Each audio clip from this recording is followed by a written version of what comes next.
Muy bien, muchas gracias. Buenas noches a todos. Una alegría compartir la palabra del Señor. Espero que me reciban bien. Veo sus caras.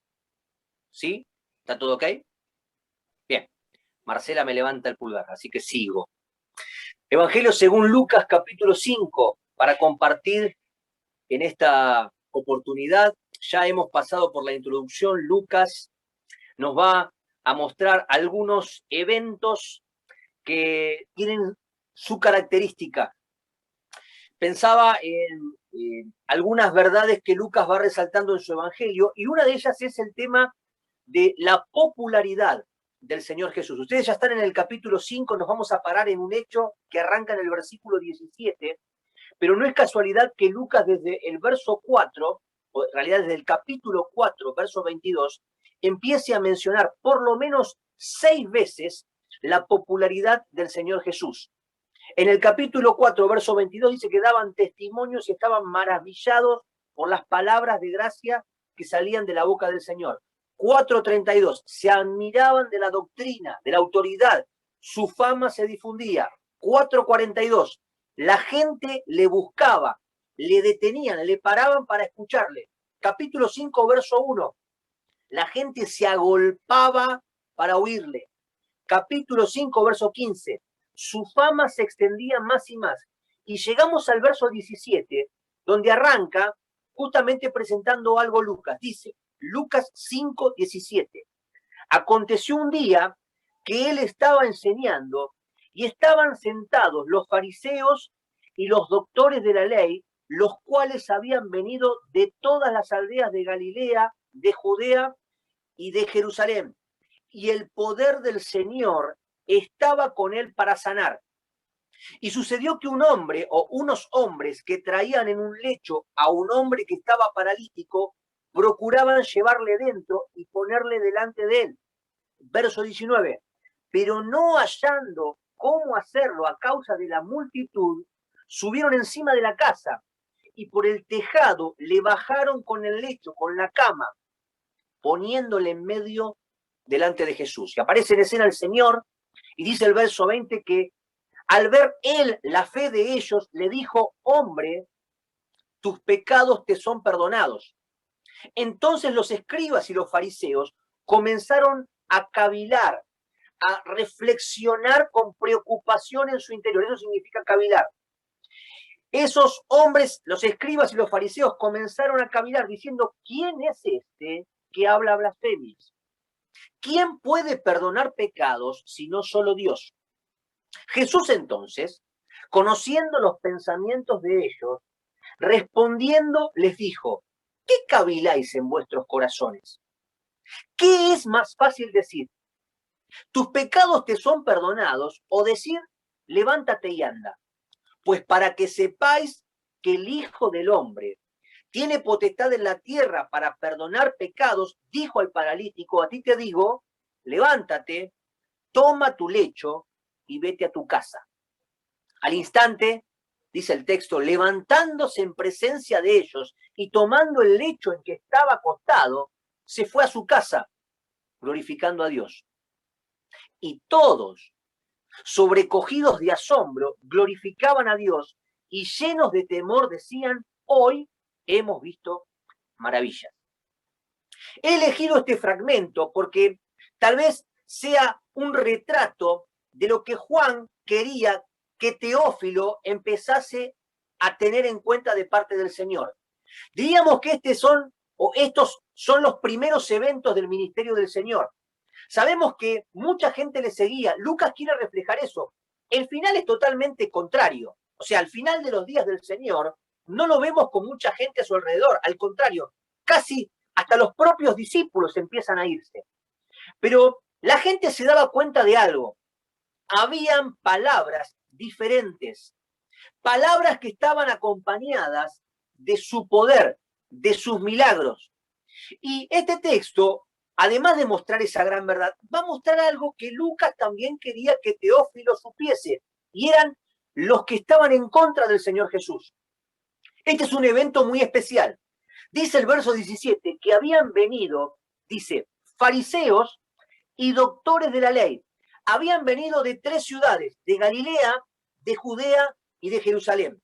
Por lo menos había 3 de estos, si no más. Tal vez 2 de cada una de las ciudades. Habían 6, 10, 15, no sabemos cuánto. Lo que sí sabemos es que eran un par, eran unos cuantos. Además de esto, en aquella casa donde estaba el Señor Jesús, dice que había una gran multitud. Bueno, el ejemplo de estos personajes que aparecen dan testimonio de que la cosa estaba siendo bastante importante. No solamente por lo que el Señor estaba enseñando, sino porque se conjugan 2 hechos claves en el ministerio del Señor Jesús y que Lucas quería dejar bien en claro. El primero son las enseñanzas, pero el segundo, casi de la mano con el primero, tenía que ver con los milagros. No eran casualidad estos milagros, porque ellos daban testimonio justamente de la autoridad que el Señor tenía. Es más, esta va a ser una de las discusiones centrales en este evento. Los fariseos, los doctores de la ley, están siendo confrontados con algo que no podía entrar en sus mentes. Ellos que tenían que ser los primeros en reconocer al enviado de Dios, al mensajero de parte del cielo, al Mesías, eran los primeros que estaban cuestionando al Señor. Y quisiera que en estos minutitos que tenemos podamos ver un poco esta mirada del Señor. Cómo el Salvador mira y observa. Ustedes ya se dieron cuenta. Dice el verso 19 que esta gente, estos muchachos, estos hombres, no sabían cómo entrar con este enfermo, dice, a causa de la multitud, y subieron encima de la casa y por el tejado bajaron con el lecho, poniéndole en medio delante de Jesús. Bueno, tampoco sabemos cuántos eran. Por lo menos, seguramente estaban con este hombre 2 personas, porque para bajarlo tenían que haber 2. No sé si más. Ahora, fíjense en que el verso 19 presenta algo del Señor. Dice que el Señor Jesús hace algo distinto a todos. Dice el verso 20, dice que el Señor vio la fe de ellos. Miren el plural que utiliza Lucas para dejar bien en claro que no era la fe del paralítico, era la fe de los que estaban con él. Aunque el Señor se va a dirigir al paralítico y le va a decir, tus pecados te son perdonados, no tenemos que obviar de que la fe era la fe de todos y que seguramente esa palabra tenía un propósito muy importante. Tenía el propósito de manifestar que más allá de que la gente esté siguiendo al Señor Jesús, la gran mayoría por los milagros, la gran mayoría porque estaban recibiendo algo que de nadie podían recibir. ¿Quién en aquel entonces podía sanar a un paralítico? ¿Quién en aquel entonces podía quitar demonios? ¿Quién en aquel entonces podía desatar la lengua de un mudo? Nadie. Solamente la obra de Dios. Y muchos estaban acercándose al Señor por esto. Muchos se acercaban al Señor porque les daba de comer. A él nunca le interesó la fama. A él nunca le importó que la gente esté siguiéndole por lo que él hacía. Él siempre está mirando lo que nosotros tenemos que aprender a mirar. Pero esta es la mirada de Dios que nos enseña.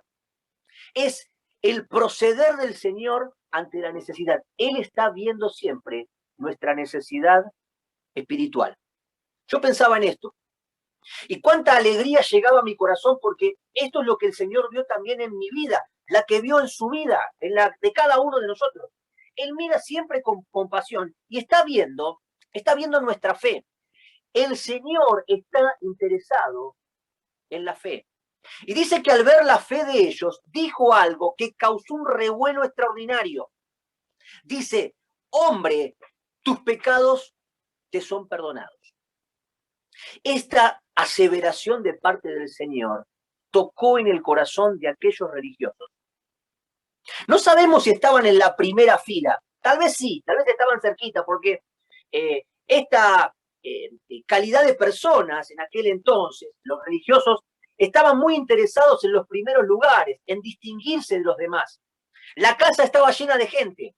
Lo que sí sabemos es que había una preocupación interna. Dice el texto que los escribas comenzaron a cavilar, a preocuparse, a no entender, a no concordar con esto. Estaban escuchando acerca de la fama de Jesús, estaban escuchando de sus obras, estaban escuchando de sus enseñanzas, pero estaban presentes ante una frase que era la frase que decretaba de dónde estaba viniendo el Señor Jesús.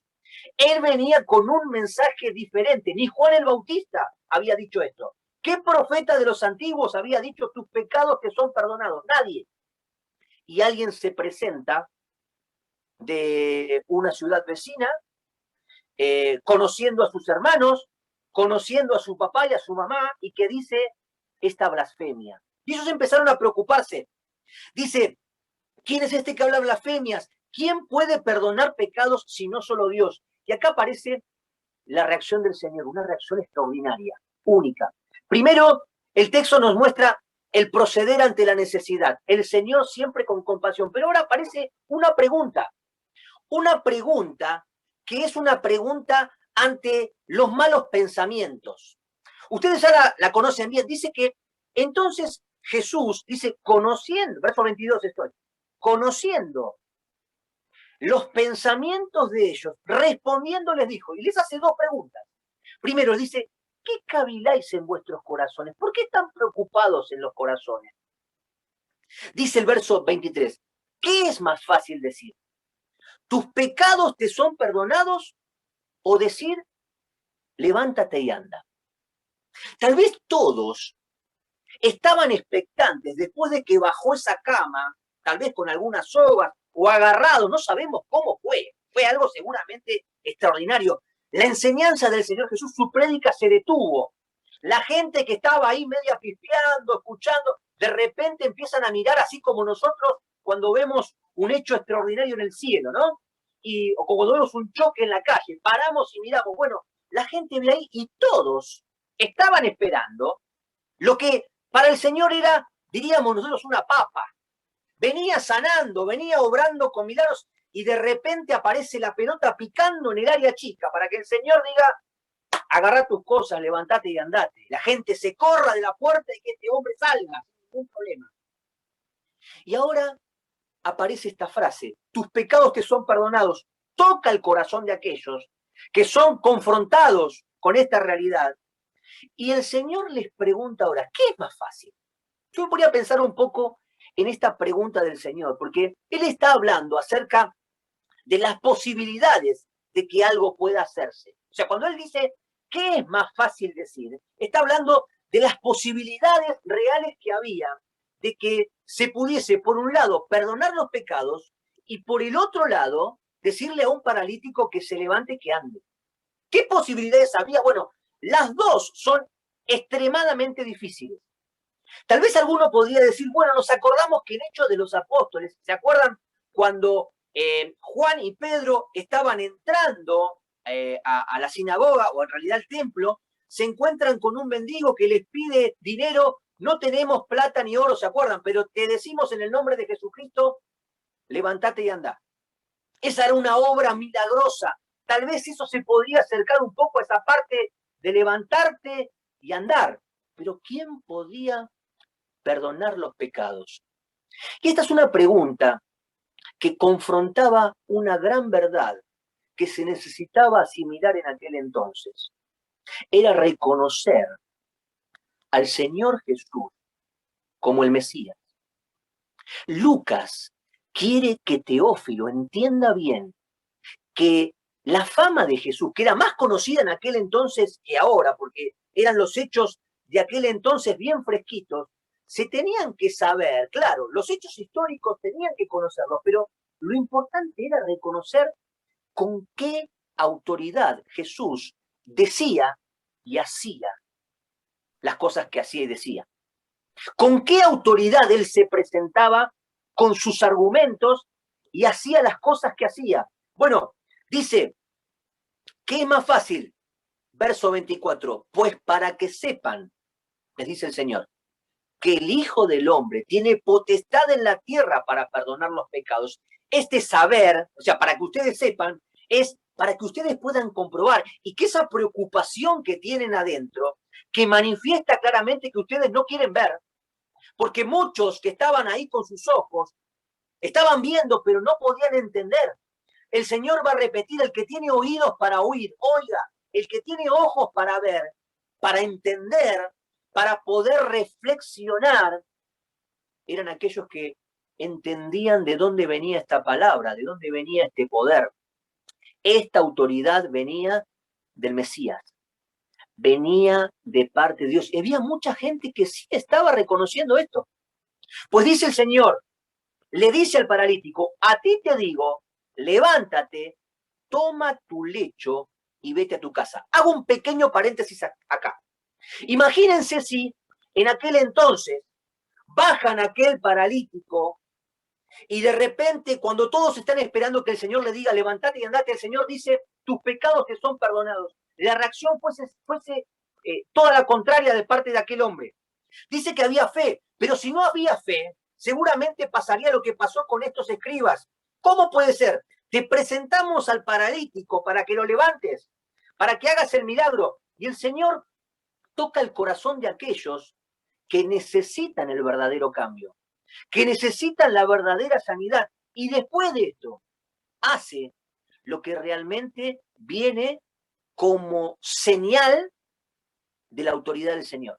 Para esto están los milagros, para esto están estos eventos sobrenaturales, para dar testimonio de que Él era el elegido, de que Él es el enviado. No hay otro, no hay ninguno antes y después de Él que venga con estas palabras y con este poder para poder justamente asegurar las enseñanzas y sus palabras.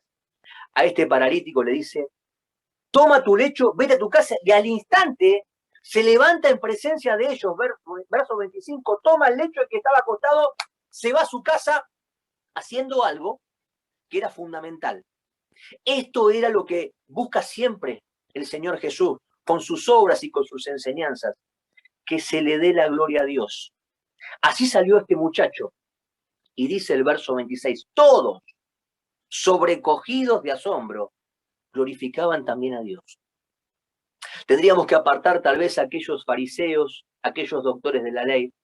No sabemos si se convirtieron, no sabemos si cambiaron, no sabemos si siguieron con, digamos, el grupo de aquellos que se van a poner en contra, porque de acá en adelante Lucas va a hablar de los enemigos del Señor Jesús, aquellos que estaban en contra, porque sus enseñanzas eran confrontadas con la realidad.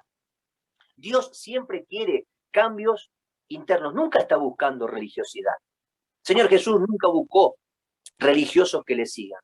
El Señor siempre está buscando en la vida de las personas fe. Y esa fe que viene cuando escuchamos la palabra, cuando escuchamos un mensaje diferente. Y así su popularidad se sigue extendiendo y nos enseña a nosotros tantas cosas que nos ayudan a seguir adelante. Cómo el Señor obraba para que el nombre de su Padre pudiese ser glorificado. Y esta enseñanza a nosotros nos llena el corazón. Seguramente lo hizo en la vida de Teófilo, porque necesitaba conocer a su maestro de esta forma.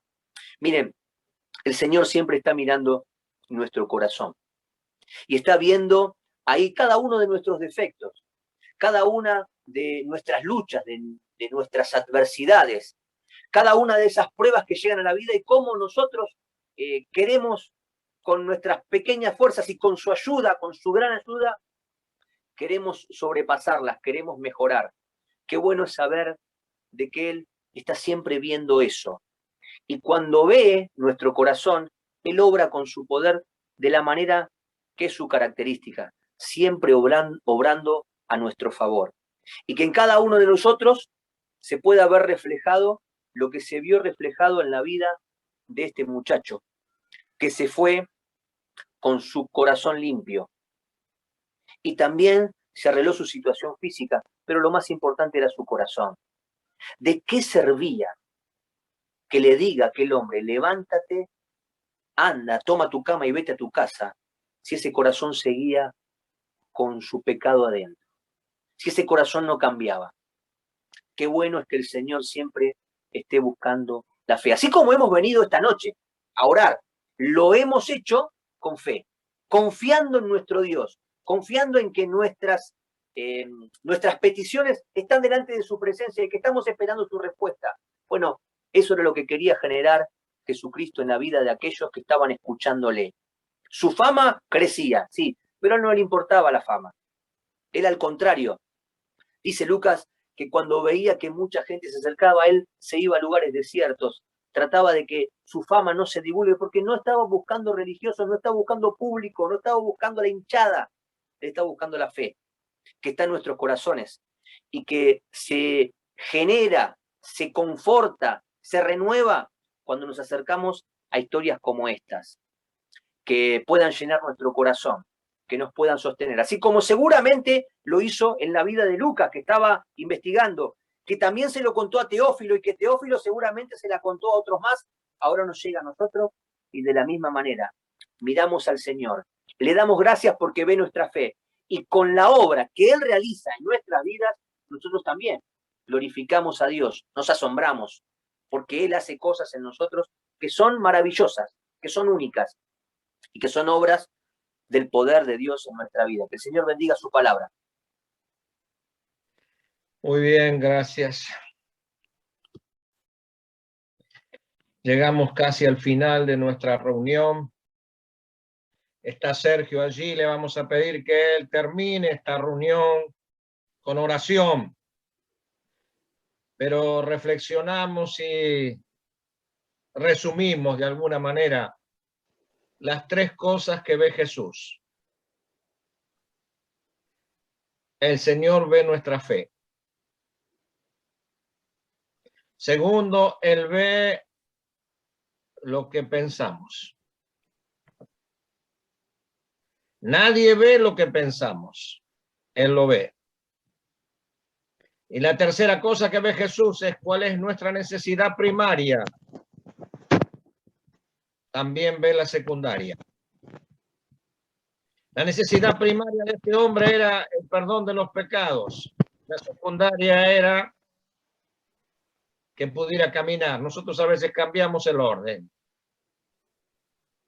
Jesús ve la fe, ve lo que pensamos y ve cuál es nuestra necesidad primaria y la secundaria. Aquella gente se fue de aquel lugar como nosotros nos vamos de la reunión a leer la Biblia. Ellos se fueron diciendo, hemos visto maravillas. Nosotros podemos decir lo mismo porque vimos a Jesús. Lo que ve Jesús es una maravilla que él vea. Lo que nadie ve. Pero que vea en nuestro corazón lo que realmente necesita cambio. Sergio, ora por favor. Padre Celestial, Señor, te damos las gracias porque en esta noche pudimos estar, apartar este tiempo, Señor, que tan bien nos hace, Padre. También nos hace escuchar tu palabra, también nos hace refrescar, Señor, estas cosas, de que tú ves nuestra necesidad, de que tú ves aquello que necesitamos, Señor, y te damos gracias por estar en nuestras vidas. Gracias, Señor, por tu palabra. Gracias porque pudimos elevar nuestras peticiones y nuestros agradecimientos también. Señor, queremos dejar así esta reunión en tus manos, Señor, y al finalizar, Padre, queremos pedirte que nos des un buen descanso para esta noche. Bendice, Señor, a cada uno de los hermanos presentes y por aquellos que no pudieron estar también. Te lo pedimos y agradecemos en el nombre del Señor Jesucristo. Amén. Amén. Recuerden, hermanos, que están los devocionales todos los días. Recuerden las mamás, los papás, que está la escuela dominical para los niños. ¿Por qué le decimos a la mamá y a la papá? Porque tienen que poner allí a los niños los sábados a las 5 de la tarde.